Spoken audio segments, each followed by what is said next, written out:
Bine v-am găsit, bine v-am regăsit, dragilor din Zodia Taur, oriunde v-ați afla. Iată-ne din nou împreună la o nouă lectură pentru perioada cuprinsă între 20 până pe 26 octombrie inclusiv. Așa că toți cei care aveți soarele, luna, Venus, ascendentul sau oricare alt aspect astral important pentru voi din harta voastră natală, dar care are legătură cu Zodia Taur, această lectură este de asemenea și pentru voi. Desigur, nu uitați, este totuși o lectură generală, așa că vă rog să luați decât acele mesaje care rezonează cu voi, restul lăsați-le să zboare în univers, pentru că sigur sunt pentru alte energii, care într-o mai mică sau mai mare măsură au o legătură cu Zodia Taur. Și haideți să vedem care este situația importantă de știut pentru voi, dragilor din Taur, în săptămâna 20-26 octombrie. Ce trebuie voi să știți? Să vedem ce ne spune Lenormandu.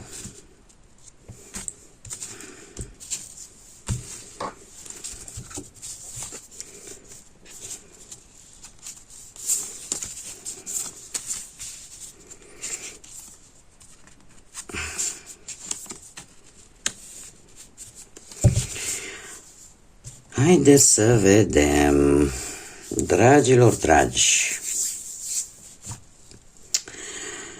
Aș zice că sunteți în faza în care veți avea parte de o schimbare. O schimbare înțeleaptă, aș spune, dar care este legată de, poate să fie legată de o relație, da, de partea asta sentimentală, de partea asta a relațiilor interumane, sau poate să fie legată de ceva la care voi, cum să spun, ați avut foarte multă răbdare, ați așteptat foarte mult timp și cumva există și varianta în care e posibil ca o parte importantă din viața voastră cumva să trebuiască să o lăsați în urmă. Să aveți acea înțelepciune de a lăsa ceva din viața voastră să rămână în urmă și a nu vă opune schimbării.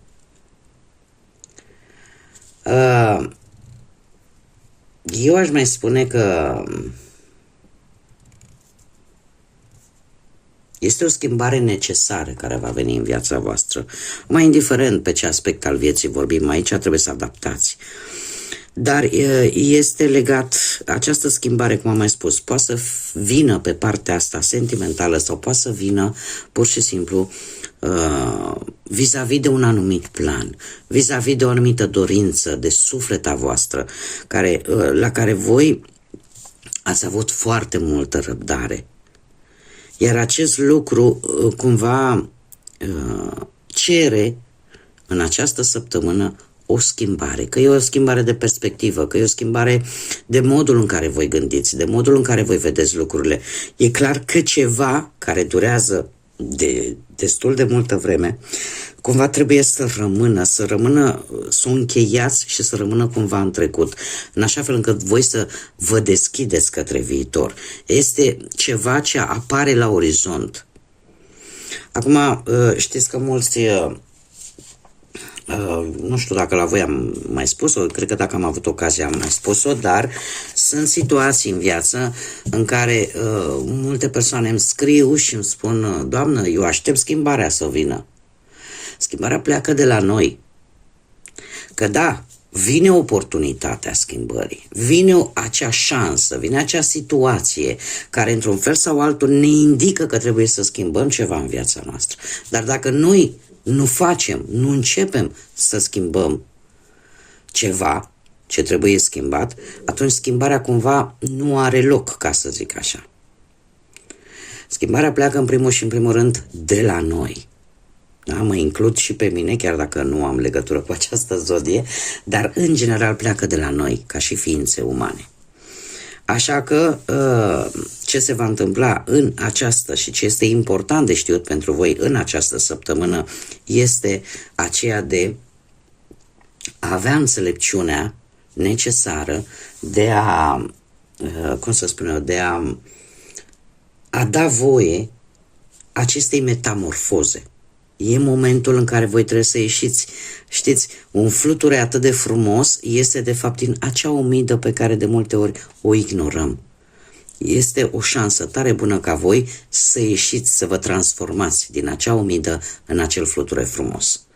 Da? Să lăsați ceea ce e de lăsat și să fiți deschiși către noi începuturi care par a fi unele foarte pozitive pentru voi.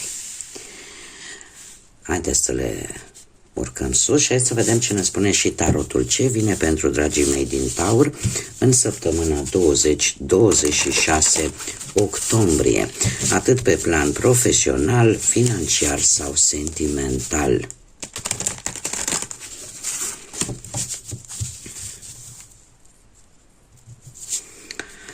Haideți să vedem.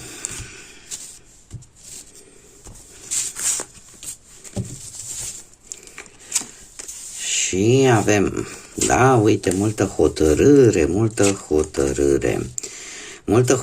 în a lăsa anumite aspecte din viața voastră profesională în urmă.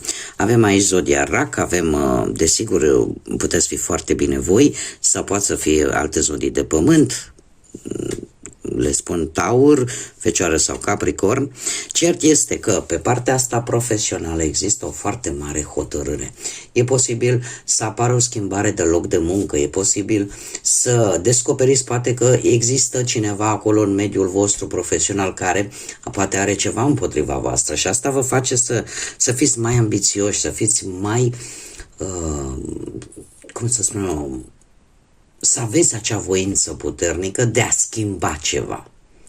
De a schimba ceva pe planul ăsta profesional. Optul de cupe îmi confirmă acest lucru și faptul că există o situație profesională în care ori voi nu ați obținut exact ceea ce voi vă doreați, ori indiferent cât efort ați depune, cumva lumea parcă tot este nemulțumită sau voi sunteți nemulțumiți, indiferent de situația în care vă aflați, există totuși ceva care este important pentru voi și în care voi nu vă regăsiți și atunci apare posibil această schimbare, așa cum bine am văzut și cu cărțile de Lenormand, această schimbare de loc de muncă posibil sau de ideea de a face ceva mai mult.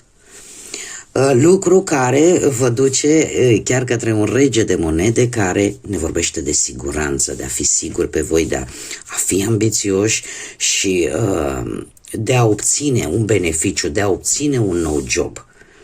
Da? Să fiți în situația în care poate cineva să vă ajute cu ceva sau voi la rândul vostru să ajutați pe cineva din punctul ăsta de vedere profesional și în felul ăsta e, cum să spun eu, posibil o anumită situație, o anumită problemă legată de muncă să se rezolve, dar să se rezolve în momentul în care voi veți renunța la un anumit aspect legat de viața voastră profesională. În momentul în care nu veți mai avea așteptări, pentru că e posibil și acest lucru. În momentul în care dai tot ce e mai bun din tine și îți creezi anumite așteptări pe care nu le primești, apare această dezamăgire, acest 8 de cupe. Dar asta pe voi vă face să fiți mai ambițioși și să vă canalizați către lucruri, cum să spun eu, care să vă aducă stabilitate. Da? Adică este o ambiție, eu aș spune, o ambiție constructivă. Da? Pentru că ai acea capacitate să vezi adevăratele șanse și asta te ajută să te adaptezi la noi situații, la noi persoane, la noi locuri în această săptămână. Ceea ce nu este rău deloc. Mergem mai departe, pe partea banilor. Pe partea banilor avem zodii de apă. Posibil ca unii dintre voi să aveți poate ascendent în zodii de apă, mai ales că se repetă zodiile de apă, Rac, Pești sau Scorpion. Pe partea asta a banilor eu aș spune că cheltuielile voastre în această săptămână vor fi un pic mai mult emoționale, ca să zic așa, decât raționale. E adevărat, avem și asta din cauza faptului că există un soi de apatie care vă încearcă în această săptămână, un soi de nostalgie, mai mult aș spune, în care oarecum încercați să o manevrați, să o manipulați sub forma unor, nu știu, se întâmplă câteodată, nu? Să se mai traverseze momente nostalgice, momente în care simți tu că,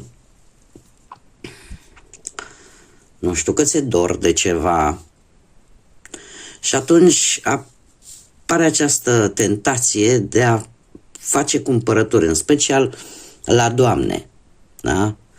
Că vezi, nu știu, un anumit lucru într-o vitrină și îți aduce aminte, uite, de ăsta n-am mai luat de hă-hă. Și asta înseamnă a cheltui emoțional. Da, are cumva legătură cu acest 5 de cupe. E o nostalgie care te încearcă în această săptămână și atunci ești tentat să cheltui bănuții pe lucruri care până la urmă nu știu cât de necesare sunt, dar hrănesc, ca să zic așa, această nostalgie, această stare ușoară de tristețe care te încearcă. E adevărat că avem și un cavaler de cupe, da? Aceeași legătură cu zodiile de apă, care ne vorbește despre anumite situații, anumite mici probleme care se vor rezolva curând, da? Care nu sunt pe o perioadă lungă de timp. De obicei, nu știu, în această perioadă e posibil să găsiți soluția unei probleme, știu că sună un pic ciudat, prin intermediul unui vis. Sau prin intermediul unei, cum să zic eu, e atunci când stai liniștit, stai un pic relaxat și printr-o epifanie, da? Și dintr-o dată îți vine ideea, dintr-o dată apare acea soluție de care tu aveai nevoie. Deci în această săptămână, totuși, dat fiind faptul că apar foarte multe zodii de apă, fiți atenți la ce vă spune intuiția. Încercați oarecum să fiți cât mai chibzuiți din punctul ăsta de vedere financiar, da?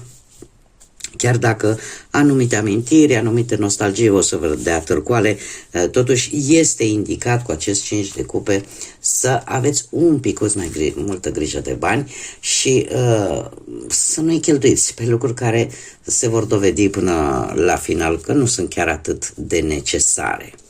Există o anumită slăbiciune, să zic așa, în această săptămână.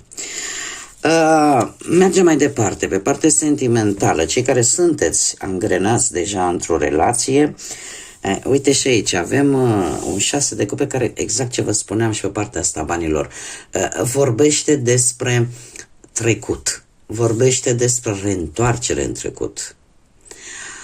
E posibil ca unii dintre voi, nu știu, să vă reîntâlniți cu anumite personaje din trecutul vostru, care într-un anume fel să aducă mici discuții în relația voastră sau cu dezgroparea trecutului, da? Să aducă aceste tensiuni în relații. Avem Marea Preoteasă care vine cu ideea. Marea Preoteasă este acea energie care are înțelepciune, știe foarte multe lucruri, dar care scoate la suprafață decât atât ce este necesar. Există o anumită, cum să spun eu, o anumită reținere, da? Pentru că relația voastră se află în această săptămână cel puțin mult mai sensibilă. Da? Și puteți ajunge ca această, poate, reîntâlnire cu cineva din trecut sau ca această melancolie, nostalgie a trecutului să vă joace, ca să zic așa, un pic în contra în această săptămână și să creeze anumite tensiuni. Acest 5 de spade este cartea care ne vorbește de dezacorduri, de conflicte pe care nu o să le puteți evita, tocmai pentru că fiecare își va spune punctul de vedere, fiecare, cum să spun eu, poate din cauza geloziei, da?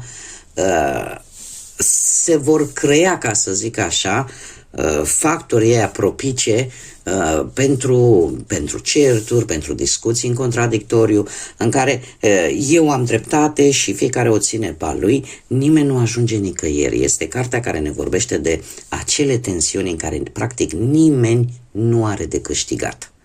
Chiar dacă unul dintre voi cedează, va ceda pentru că celălalt se va sătura efectiv de toată această tensiune în cuplu, dar de fapt nimeni nu câștigă și nici măcar, cum să zic eu, nu are o lecție importantă. Da? Nu vine cu o lecție importantă. Este o săptămână în care ar fi bine oarecum să fiți cât mai reținuți, așa cum ne spune și Marea Preoteasă. Sunt lucruri pe care voi le țineți pentru voi. Nu e un moment foarte bun în această săptămână vă apucați să le scoateți la suprafață, pentru că pot crea aceste situații conflictive. Acum, dacă vorbim de apariții din trecutul vostru, bine ar fi ele să rămână în trecut, așa cum bine am văzut și cu cărțile de Lenormand. Sunt lucruri care trebuie să rămână în trecut, care nu mai au ce căuta, pentru că ele vor aduce implicit acest soi de tensiuni. Mergem mai departe, cei care sunteți singuri. De asemenea, avem parte de o zodie de apă, zodia Scorpion, și de zodii de, ia uite, avem și zodii de pământ, la fel ca și voi, Taur, Fecioară, Capricorn, sau zodii de aer, Gemeni, Balanță, Vărsător. Voi, dragilor, sunteți într-o perioadă în care ar spune că orică apare cineva nou la locul de muncă, este cineva destul de chițibușar, așa, care își cam bagă nasul așa peste tot. Este cineva care la un moment dat poate să devină chiar foarte obositoare această persoană. Și chiar dacă ne vorbește despre noi începuturi pe partea sentimentală, mai ales că mai avem încă un paș de monede, trebuie să vă spun că este cineva poate mai tânăr decât voi sau care are un comportament așa mai juvenil, mai copilăros. Este cineva care posibil să dispună de finanțe. Da? Cert este că are legătură cu ceea ce tu faci în acest moment. Ce pot eu să vă spun, cel puțin în această săptămână, că deocamdată mie nu mi-apare o implicare emoțională. Că apare șansa posibil a unui început de relație, da, dar deocamdată nu există implicare.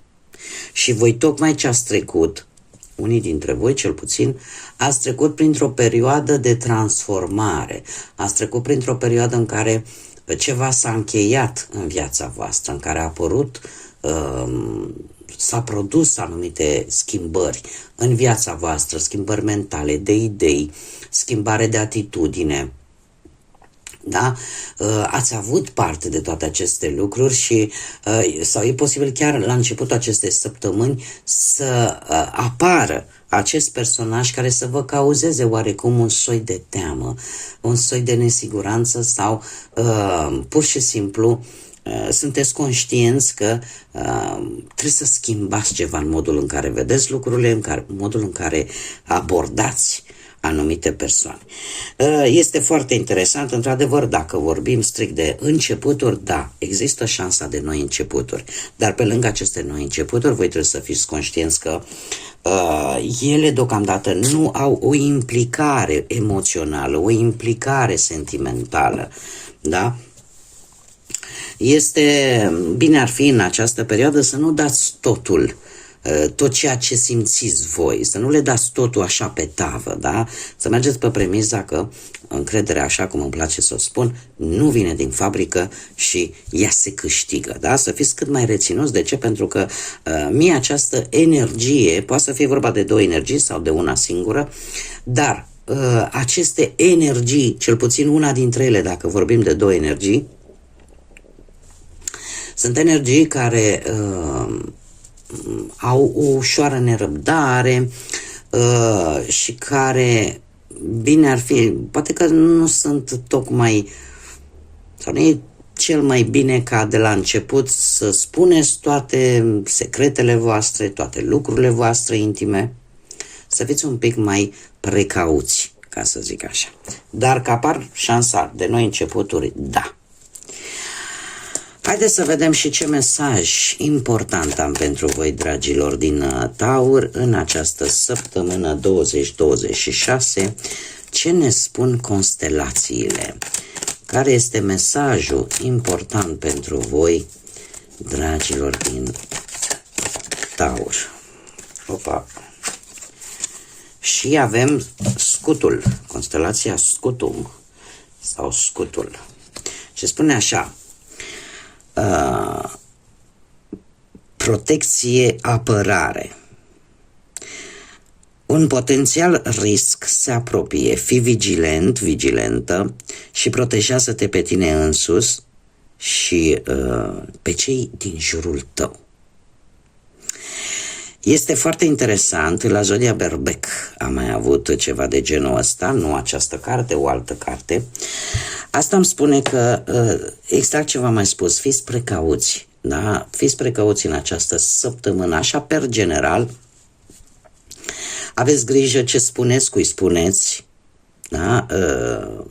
Fiți un pic mai reticenți în ceea ce privește anumite dialoguri cu anumite persoane.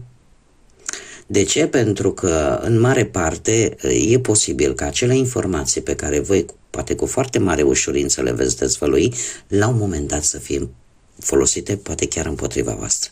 Și lucrul ăsta să vă aducă destul de, cum să spun eu, de lucruri negative, să aducă regrete. Da? Așa că încercați în această perioadă să fiți un pic mai, să acționați așa cum bine am văzut și cu Lenormand, să fiți mult mai înțelepți, da? Pentru că într-adevăr sunt lucruri care se deschid, lucruri bune care se deschid pentru voi, doar că apare acest risc. Da? De obicei e bine ca în anumite persoane, dacă nu și-au dovedit credibilitatea până acum, să fim un pic mai reticenți. Da? Este o... Și să avem grijă cui spunem nevoile noastre, dorințele noastre, da? E bine să ne alegem, ca să zic așa, persoana potrivită. Bun, dragilor, cam atât am avut pentru voi, pentru această săptămână. Eu vă mulțumesc din suflet pentru prezență, desigur vă mulțumesc tuturor pentru like-uri, pentru distribuiri, pentru comentariile frumoase. Desigur, aștept pe toți cei care încă nu s-au abonat și dacă ați rezonat, dacă v-a plăcut, dacă vreți să mai vedeți asemenea lecturi și în modul acesta în care eu le fac, nu ezitați, abonați-vă, este gratuit, la fel ca și celelalte gesturi, da? Dați like dacă v-a plăcut. Eu vă aștept cu mare drag și cu mare interes ca de fiecare dată aici pe canal. Această săptămână sper să fie o săptămână înțeleaptă, sper să fie o săptămână minunată pentru voi, să fie plină de tot ce e mai bun, de multă, multă lumină, atât în spirit cât și în minte, și asta să vă ajute să luați cele mai bune decizii.